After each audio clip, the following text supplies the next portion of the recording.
This is the Greg Bedard Patriots podcast with Nick Caddles.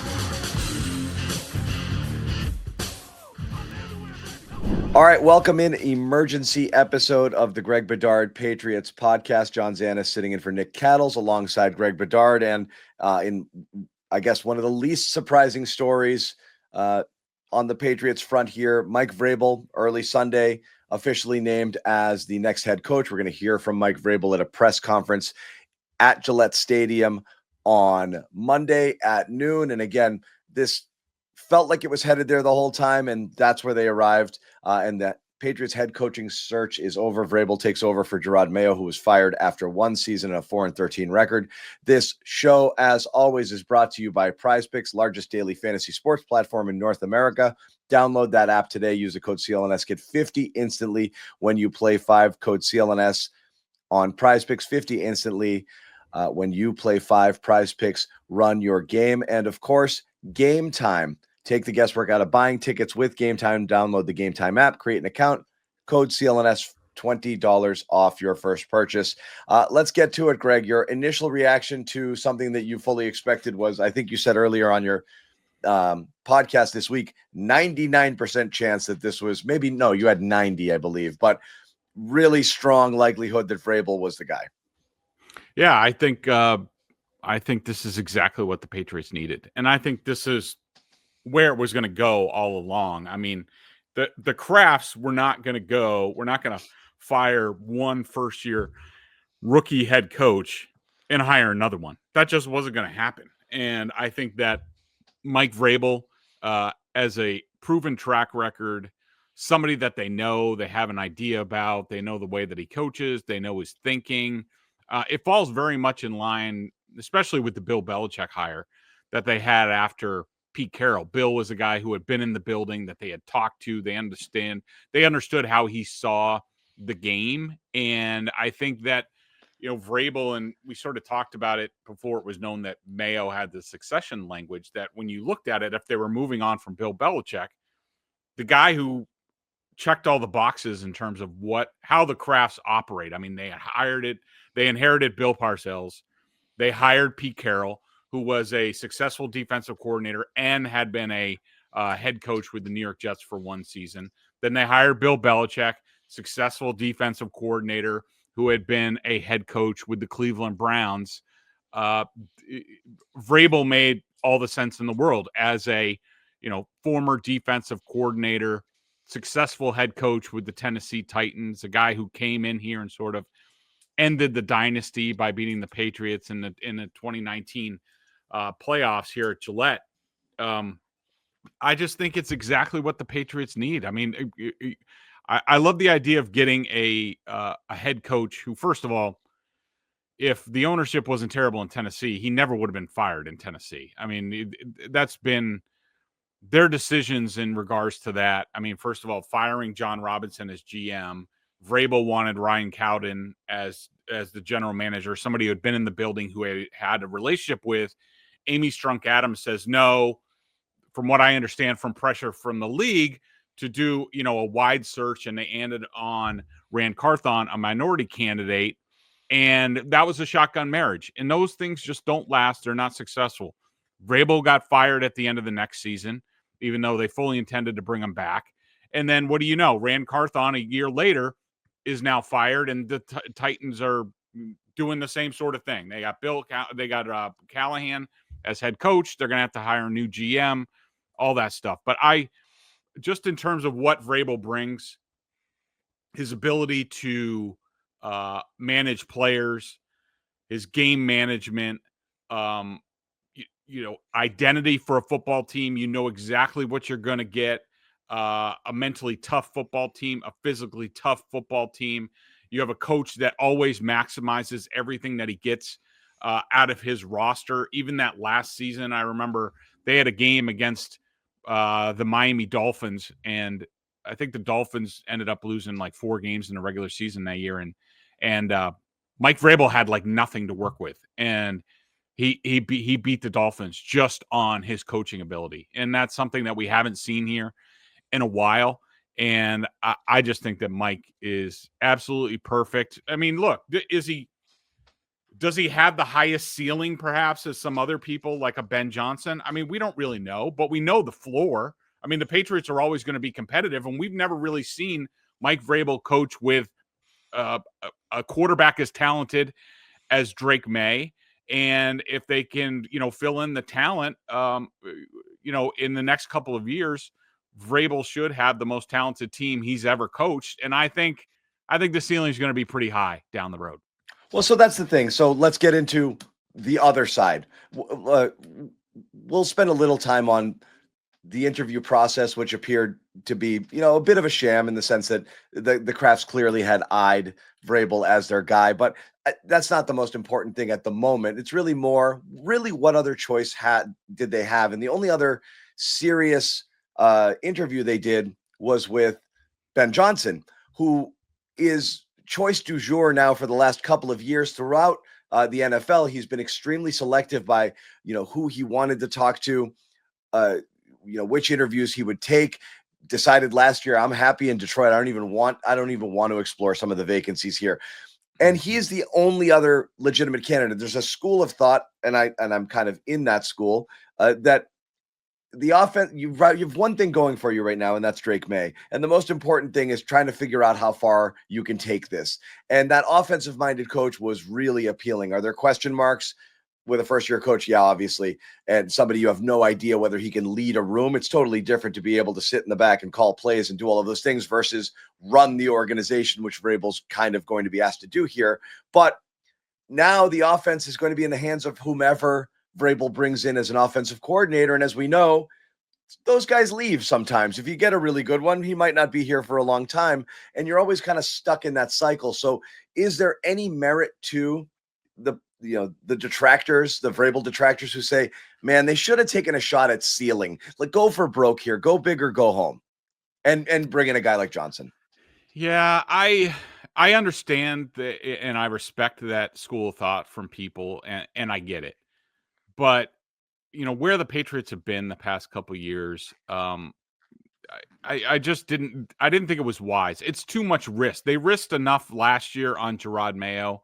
Obviously, that was a mistake. Some people will say he should have been given more time. Maybe it wasn't a mistake, and they might be right. I don't know. But I just think, with a guy like Ben Johnson, your hope is that he's Sean McVay and somebody who was ready for it. He hired a veteran defensive coordinator, to bring in him with Wade Phillips, which was really smart on his behalf. And I do think Ben Johnson, there are a lot of good traits. Like, we know he can lead a room because I think if anybody watches the Detroit Lions, not only are they innovative and really good and really talented, but they're fairly disciplined. They do a bunch of different things, and that you can't do that unless you have the coaching on the field and in the classroom. And so I think there's a lot of positive traits for Ben Johnson. But, there's a lot of other offensive gurus that you would have said the same thing about. For example, Adam Gase, who, sort of had the stamp of approval from people like Peyton Manning and everything else. And, while he had a little bit of success with Ryan Tannehill and the Dolphins down there, you're risking a lot and not knowing. It's one thing to manage the offensive side of the ball. And we've even seen this with, you could say, like Josh McDaniels. We know he's a good offensive coordinator. That doesn't mean he's going to be a good head coach. And some guys have done it. Some guys haven't. And I just think that where this franchise is, where it's been, where they hope it's going, I thought it was way too much risk with a guy like, if Vrabel wasn't out there, fine, Ben Johnson. But Mike Vrabel is a guy that is going to be a solid double at the very least. But, I mean, I just think the guy's a phenomenal coach, phenomenal game coach, relates well to the players. He's much different than Bill Belichick. And I just think this program, they needed stability, they needed leadership, and a known commodity, and that's Mike Vrabel. Yeah, and I thought it was interesting. I've brought this up before. I don't know if you agree, but a part of the Robert Kraft statement when Jerod Mayo was fired said something. I actually have it right here. When he joined our coaching staff, leadership was more evident. I saw how players responded to him. When other teams started requesting to interview him, I feared I would lose him and committed to making him our next head coach. Kind of like I had to keep Jerod because the pressure was on me, but also I had no choice but to hire him because I wrote it into his contract. When Bill Belichick was fired a year or moved on a year earlier than expected or as part of the succession plan, I don't think the Patriots knew Mike Vrabel was going to be available to potentially be a head coach. And at that point, there really was no way out of the situation they were in. Jerod Mayo had it kind of inked that he was going to be the guy. Do you think if that weren't the case, and again, you said Vrabel not expected to be fired by Tennessee. There was no reason for him to be let go. He was doing a good job there, just had a problem with ownership. If that hadn't been written into Mayo's contract and things just transpired naturally, you think Vrabel would have been the guy last year? Yeah, absolutely. And I think there were people in the building. And did Kraft have a little bit of like buyer's remorse? Did he know it going in too, do you think? Like, I got to go with Jerod, so cross my fingers. I hope I'm right. But damn it, if I knew that this was the case, this was an easy pivot to Vrabel. Yeah, yes, I think they would have gone with Vrabel. I think there was sentiment in the building to, what are we doing? I mean, we didn't expect this option. Shouldn't we look at it? There might have even been some of that suggested within the ownership group in the form of Jonathan Kraft being like, Dad, are we sure we want to do this? I mean, we never thought that Vrabel would be available. Now look at him. But I think Robert, he had that gut instinct, and I think he wanted to be a man of his word. One thing, John, I wanted to mention that's interesting, sort of not related to that, but related to Vrabel and sort of the timeline. There's a rumor in NFL circles, and again, this is just a rumor. There's a rumor in NFL circles that Vrabel didn't take the Jets interview to pressure the Crafts. He did it to go and get background research on the Jets, having an idea that he might be the next Patriots head coach. I just think that's interesting.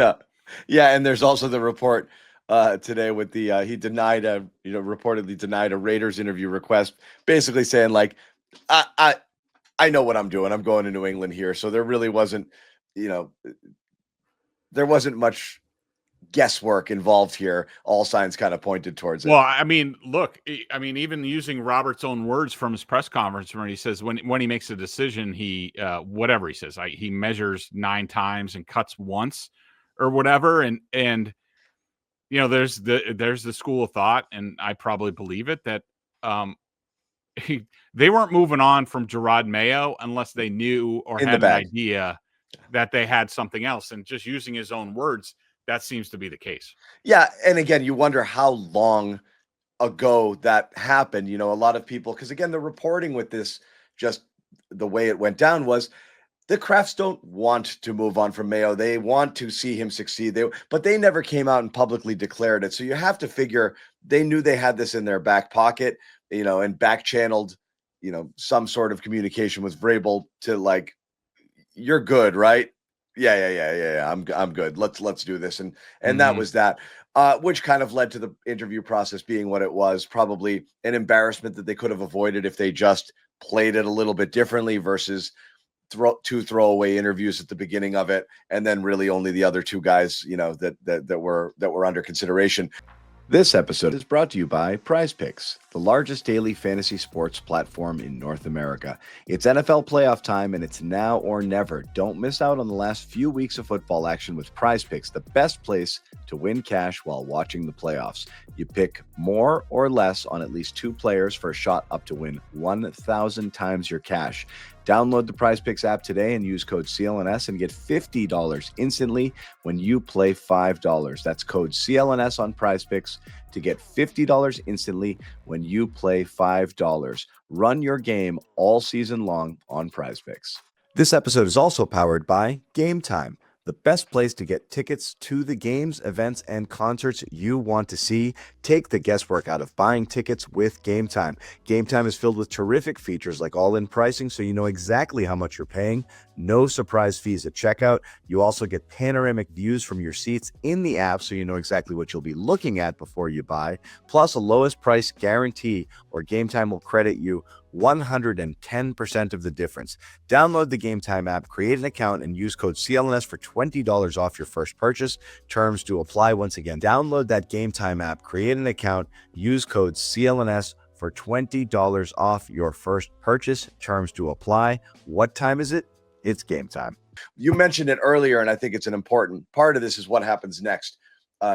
The first thing, and this is being reported now, Ryan Cowden will join the front office in some capacity. It's expected Elliott Wolf will remain. Again, we talked about this, Greg, immediately after the Robert Kraft press conference, what that means. Will Wolf stay on? Kraft did say yes, but didn't go as far as to say he will continue to run the personnel department, though it is assumed he is still going to be in a position of authority. But can this, everybody guessed Vrabel's going to bring in a guy with him, and a lot of signs pointed to it being this guy. How does this work? I can't see a world in which you've got one faction, entrenched in the building and another one coming in and collaborating. I know they wanted to get rid of silos, but isn't this just tailor-made for dysfunction if you don't just eventually move off of the old and into the new and say Mike and his guy are going to kind of run things and your input is valuable, but I can't, is Elliott Wolf really going to be the final decider still on what goes on with this team? Is he being stripped of any of this? And if so, how could he possibly remain? No, from what I understand, and this was sort of like during the negotiating process with Vrabel, and I don't know where it came out, and we'll be trying to find that out in the next couple days. Regardless of what Kraft says tomorrow, what Vrabel says about final say and things like that, and I wouldn't be surprised if they talked around it, and then we press Robert a little bit more at the league meetings. I think that Vrabel's going to have the final say on everything. I think they're going to go to a strong head coach model, and I think that's going to be Vrabel. And as far as Ryan Cowden reportedly coming in from Charles Robinson of Yahoo, and Elliott Wolf, these are the way things typically go in the NFL. When it's and there's a bunch of different reasons, and people handle it differently. But I don't think it's a big deal. It's just I didn't think it was a big deal when Robert Kraft said that Elliott Wolf is going to stay on and blah, blah, blah. And of course, everybody reacted and got all out of their heads. I don't think it's a big deal. I think that Elliott Wolf, especially when you're dealing with a guy like Elliott Wolf, who really works well with people, has been a number 2 in different places. I think they will figure it out. And at the end of the day, I think that Vrabel's going to listen to everybody. And I think that largely the front office is going to stay intact, which I don't have an issue with. We'll see I don't really have an opinion on Matt Groh, but I know Elliott Wolf, Alonzo Highsmith, Pat Stewart, all those guys have been around the league. They're experienced. They're qualified for their jobs, and they would be great people to have in your personnel department. I think at the end of the day, when the Patriots make these decisions, it's going to be a group. Mike's going to listen to everybody. He might lean on Ryan Cowden a little bit more, but that doesn't mean that there's dysfunction or there's an issue. I think they can figure it out. They're all professional. That's the biggest thing. All of these guys are professionals and experienced, from Vrabel to Cowden to Wolf to Highsmith, Pat Stewart. These guys are professionals. They can figure it out and get the job done for the New England Patriots. Sure, they can, but now that you've gotten a taste of sugar, you've been at the top, you've been the guy who kind of had the final say. Can you take a back seat again and be effective? Can you do this without being like, well, that's his guy and that's my guy? And the you already saw a little bit of finger pointing from Wolf to Mayo, Mayo to Wolf, just in terms of, well, my guys didn't develop as I had hoped with the draft picks, and other people may be feeling that those guys really weren't that good to begin with, and I got handed this pile of shit coming in here. So, isn't that a problem? Like, isn't that a potential problem here if you've got one side and the other? And when things go well, I'm sure you can work together and play nice in the sandbox. But if it goes to hell, I don't see how that can work. It's valid. Just for an example, the Buffalo Bills, when Sean McDermott got hired, Doug Whaley was still the general manager, and he went through the whole offseason, and they actually sort of nailed they knocked that offseason out of the park. And eventually they brought in Brandon Beane to be general manager. I mean, look, I think that my understanding or my belief from talking to people, and no one's told me this directly, but this is just my feeling, is that Robert, and you get this with a lot of NFL owners, they say, why don't you give these guys a chance and see how it works? And if it works, great. If it doesn't, then at some point in time, Elliott Wolf and others will depart, and Vrabel will go forward, sort of shaping the organization in what he wants. So, yeah, I mean, I think it's a little overblown, especially with Vrabel. My belief is that he will ultimately be in charge. All right, let's rip through offensive coordinator candidates. It's been discussed, and I think you've thrown it out there as well. Josh McDaniels is a guy who might already be attached, or at least is a name that's out there. Do you believe there's anything real regarding the McDaniels smoke here as far as joining Mike Vrabel? And if not, are there other names that you think are on the radar, or you think should be? Do I think there's smoke? Yes, I think there's some smoke. How much? I'm not really sure. This is sort of when those things really get going after the hiring.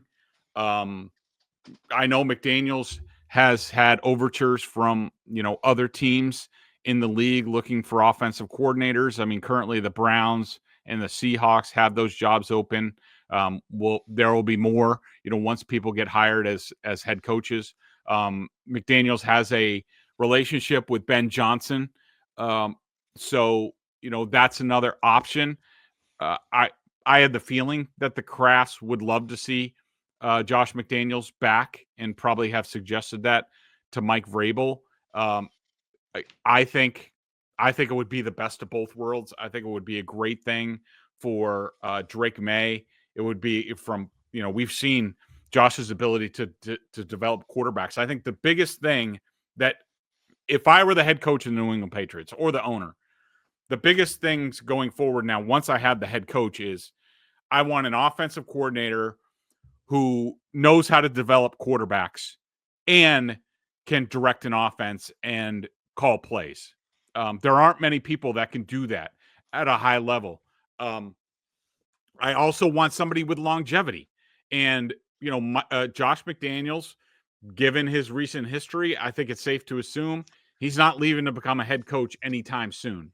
And he also, you get somebody who's done it, who was basically head coach offense for Bill Belichick in the latter stages. That frees up Mike Vrabel to, think up crap to do during the game, to screw with other coaches, to get involved with the defense and all that stuff. So to me, I think Josh McDaniels is a great option. I think, look what he did for, Matt Castle, Mac Jones, Jimmy Garoppolo, even when they had Jacoby Brissett, the ability to game plan, and even what he got out of Cam Newton, who couldn't even throw the ball to win games that year during COVID. I think he's excellent at his job and would be great. Other people, let's see. Remember, they have to go. They have to go through a process. So yeah, right. So people who have also interviewed. So Seattle's interviewed Thomas Brown, who was the interim Bears OC. Hank Fraley, the Lions offensive line coach. The Browns have interviewed Tommy Rees, who's internal Browns pass game. Charles London, Seahawks QB coach. Now Tommy Rees is going to be an interesting name that's because brought of Cleveland. Yeah, because they were together in Cleveland. I was also put Chad O'Shea into that group, who is the who has been here, who knows this offense, who was an offensive coordinator for the Dolphins under Brian Flores for 1 year before he got fired. Chad has a really good reputation around the league. Receivers coach, passing game coordinator with the Browns currently. Yeah. My issue with Tommy Rees and Chad O'Shea and a lot of these guys that I'm going to talk about, they haven't been NFL quarterback coaches. And you could say you're going to go get a good quarterback coach, but, really it's about the offensive coordinator has to be synced up with the quarterback. Yeah. Other guys I think that they would look at, and they have to do a search by the Rooney Rule. Clint Kubiak, Saints OC, who could be let go or retained with what they're going on there. I think he's really good. Nick Caley, the Rams tight ends pass game coordinator. Again, he doesn't have the first clue about how to coach a quarterback, even though he has a good resume. Brian Fleury, 49ers tight ends coach, another guy who hasn't coached quarterbacks. Dave Ragone, Rams QB's coach. He could be that type of guy. Jake Peets, Seahawks pass game. Marcus Brady, Chargers pass game. And Josh McCown, Vikings quarterbacks coach, of course, the former NFL coach. All of those guys are worthwhile talking to, but not many have the expertise as a Josh McDaniels. So could you see a world in which you bring in a non-Josh McDaniels guy who doesn't have the quarterback coaching background and somehow figure out a way to retain Alex Van Pelt in a different role? Because if there's one thing that kind of sort of worked, it isn't necessarily Alex Van Pelt's play calling or how he ran an offense, but how he helped develop Drake May to get to the point that he was ahead of where a lot of people thought he'd be when he first took the field. I don't know how much credit you think Van Pelt deserves, but is there a world in which he gets saved here and is kind of put in a different position? Might he accept it? And would you favor that? I mean, I would be open to it. It depends on if there's a scheme message, marriage. Like you're not going to put Alex Van Pelt with, say a Josh McDaniels or, somebody who doesn't run the West Coast offense. And plus you're talking about Alex Van Pelt having to swallow an awful lot of pride to stay in the building and just as a quarterback's coach. So I would tend to doubt that. Yeah.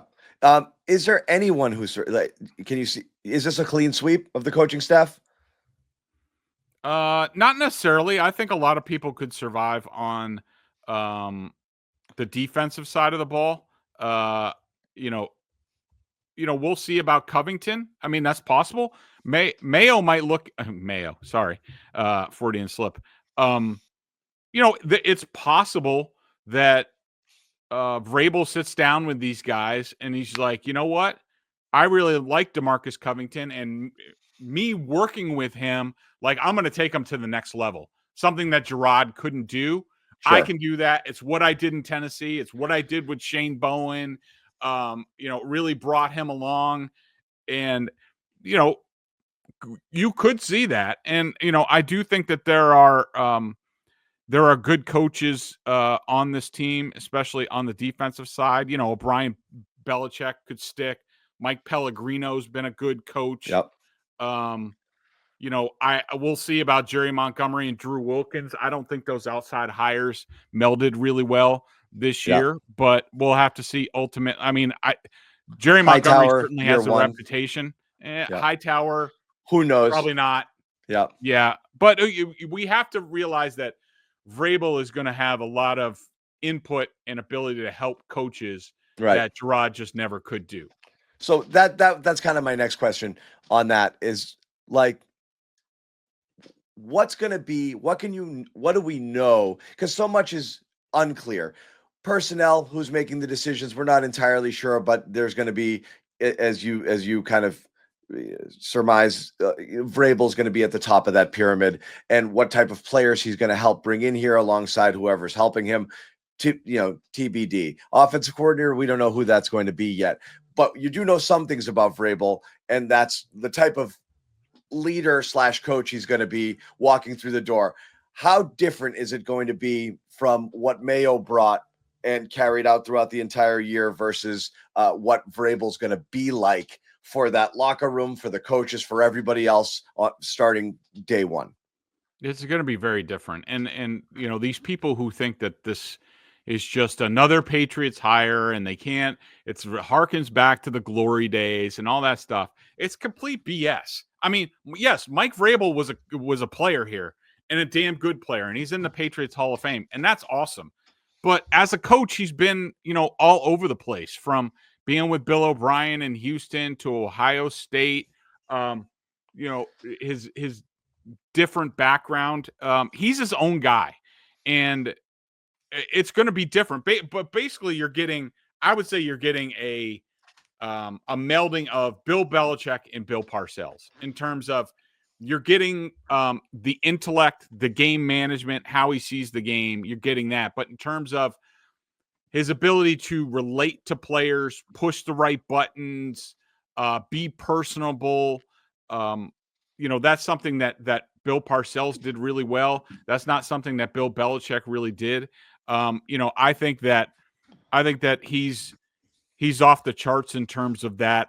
One thing I wanted to read, this was from a quote I got from a AFC East personnel executive. He said about Vrabel: very good football coach, good football intellect, good with situational football, good in-game manager, knows how he wants the team to look and play and kinds of players he wants, credible with players, honest and direct communicator, developed his players when he coached position groups, teams, had a presence of toughness. And, you hear people like Ben Jones former Titans center, talked with Mike Giardi over at BSJ this week about, how Mike relates to the players and really looks out for them and understands what's going on with them. That's something you never got from Bill.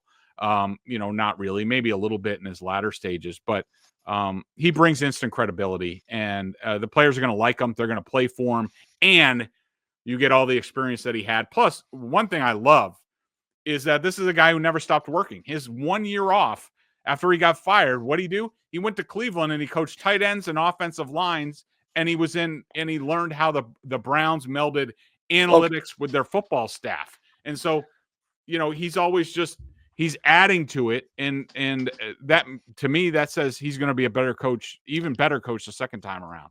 So that's interesting to me, because I think, it's definitely a bit of a misnomer, the idea that this is like a Patriots retread hire, because he's not, as you said, from the Belichick coaching tree. He played here, and since then, Ohio State, the Texans, served as a head coach, and then his last stint with Cleveland. But the other one is, one of the knocks or people talk about is kind of traditional old school coach, more, likes to run the ball, smash mouth, be strong up front, all of that stuff. Plus, what was described as maybe an under-reliance on analytics in his time in Tennessee. So he goes here, and then there was a piece in The Athletic recently about, he really learned a lot here. Do you believe that there was a change in terms of perception and understanding just from 1 year spending time with the analytics department of the Cleveland Browns to the point that it's going to change his overall approach and philosophy? Because you're bringing in a guy who maybe didn't lean heavily on that stuff to begin with into an organization that doesn't do it at all and has one of the most underdeveloped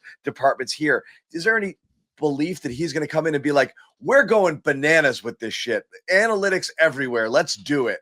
Or it's going to be a little bit more of the same with I see what they're saying with that stuff, and I'm going to lean on it a little more, but I'm not all the way in? I don't think there's going to be a huge departure, but I think, Mike probably took a step back and, really analyzed where maybe his shortcomings were and looked to, make up for those. But I do think, to the people that just look at Mike Vrabel in Tennessee and what he did, and Derrick Henry and running the ball and, conservative offense.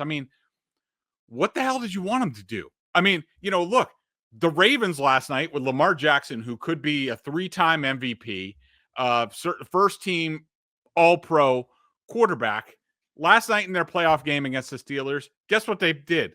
They ran the crap out of the ball, because that's where they had an advantage. And, Mike Vrabel is going to take whatever he has as an advantage. When you have Ryan Tannehill and 5 other quarterbacks, he inherited Marcus Mariota and Derrick Henry. How do you think you're going to move the ball offensively? And they invested a lot in their offensive line. Their offensive line, the running back, gave them an advantage against other teams. That doesn't mean that's the way he wants to play. I'm sure he does, but he's going to have the ability to do both. But I think Mike Vrabel, if anything, has proven over his career that he is going to take exactly what he has and maximize it, and he'll play whatever way he needs to win that particular game. So that's it. Mike Vrabel hired as the next head coach of the Patriots. There'll be more news and developments, I'm sure, kind of trickling out, possibly even, throughout the day here. But our first chance to talk to Mike Vrabel and, potentially Robert Kraft again about the decision to hire him tomorrow, I would say Monday at noon. Last thing I want to hit you on here, something people don't love, the process of getting here. Vrabel might have been the right choice no matter what, even if you went through the process, but the Patriots did not. They interviewed 4 head coaching candidates, 2 of whom were not realistic. Many people assume to satisfy the Rooney Rule, did it in a sloppy, manner. And then really only one interview with Ben Johnson over Zoom, 3 hours, with really no way to get a true sense of what type of coach he might be without the ability to follow up. They're the first to fire and the first to hire. Does the process bother you at all? Could more have been gained from doing it the right way, the way most other teams do it, whether it's a search firm or whether it's a personnel guy first, or just simply let's cast a wide net and listen to outside perspectives? Or again, I know it in my gut, this is my guy. I could never be wrong about something like that, even though I did the same exact thing last year and hired somebody who was really the only person I ever considered for the position. No, I don't give a crap about the process. I really don't. I understand the Rooney Rule. I understand why it's there. But look, if I'm an owner and this is my $1 billion business, I don't really give a crap, especially when there's a guy that I know who's a really good coach and we know him and we know what he's all about. Like, in some respects, you have to respect them because they didn't really waste anybody's time. And 3 hours for Ben Johnson, but whatever. And here's the other thing about the Patriots and listening to other people, and they should have done that a year ago. If they're really making a departure after Bill, whatever. In business, and we all know the Crafts are from business, there's 2 ways to acquire knowledge. One is to go out and talk to everybody and get everybody, bring in teachers who are going to teach everybody that, or you go out and you buy it and you bring it in and they teach. So, Mike Vrabel is from the outside. Elliott Wolf's from the outside. 2 different organizations. Alonzo Highsmith has been on the outside, 2 different organizations, and the University of Miami. Pat Stewart has been with the Eagles and the Panthers. So these guys, and I will say those guys in the front office have been moving to make the Patriots into a more modern operation. And now you got Vrabel, who's in Cleveland, who saw it done different ways in Tennessee. All that stuff's coming in. So they're, have they talked to, Kyle Shanahan disciples and stuff like that? No. But I think I don't have a problem with the process. It is what it is. They arrived where they wanted to arrive. I think it's the right thing for this organization. And now we'll see what happens. All right. So we will see what happens. More on the Mike Vrabel hire. Again, brought in as the Patriots' next head coach to replace Jerod Mayo, who was let go after one really disappointing 4-13 year. Again, more from Greg Bedard on Patriots Press Pass and the CLNS Media, but also, of course, Boston Sports Journal. Subscribe right now to Boston Sports Journal, $50 a year. You're honestly not going to get a better deal for premium content, where you get football coming from Greg, coming from Mike Giardi, Celtics coverage from John Corrales, and terrific hockey coverage, Joe Haggerty, and give me your baseball. It's Gethin Coolba. Gethin. I love Gethin. Jesus, it just had a brain fart on Gethin. So make sure you check that out. $50 a year. Subscribe to BSJ. And again, it's going to be an insane Patriots offseason with a lot to go on through free agency and the draft. And that's where you want to get all of your information and news. Of course, quick reminder once again, episode brought to you by PrizePicks, the largest daily fantasy sports platform in North America. Download the app, use code CLNS, get 50 instantly when you play 5. That's all you have to do. And it's brought to you by Game Time. Take the guesswork out of buying tickets. Download that Game Time app, create an account, use the code CLNS, $20 off your first purchase. Download it today. What time is it, Greg? It's game time. Game time. Game time. So again, thank you guys for hanging out. Tons of stuff throughout the day on the Patriots Press Pass YouTube channel. So make sure that you keep it here with a bunch of people chiming in with their reports as well. And we will have more for you tomorrow. Take care.